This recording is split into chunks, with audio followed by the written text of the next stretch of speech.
భద్రాద్రి కొత్తగూడెం జిల్లా మణుగూరులో ఆర్టీసీ కార్మికులు చేపట్టిన సమ్మె రెండో రోజు పాక్షికంగా నడుస్తోంది. తెల్లవారుజాము నుండి మణుగూరు డిపో ద్వారా 40 బస్సులు రాకపోకలు సాగిస్తున్నాయి. దూర ప్రాంతాలు మినహాయించి ఖమ్మం, భద్రాచలం, కొత్తగూడెం, ఏటూరు నాగారాలకు డిపో అధికారులు సర్వీసులు నడుపుతున్నారు.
గుడ్ మార్నింగ్ అండి. నేను మణుగూరు డిపో మేనేజర్ శ్యామ్ సుందర్.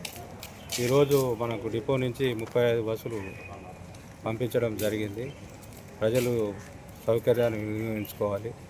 ఎందుకంటే నిన్న స్ట్రైక్ ఉండి సమ్మె కారణంగా తక్కువ నడపడం జరిగింది. ఈరోజు అన్ని బస్సులు కూడా నడుస్తున్నాయి. ఈరోజు ఎలాంటి ఇబ్బంది లేకుండా ప్రజలకు రవాణా సౌకర్యం అందించడం జరిగింది. కావున వినియోగించుకోవాలని కోరుచున్నాను.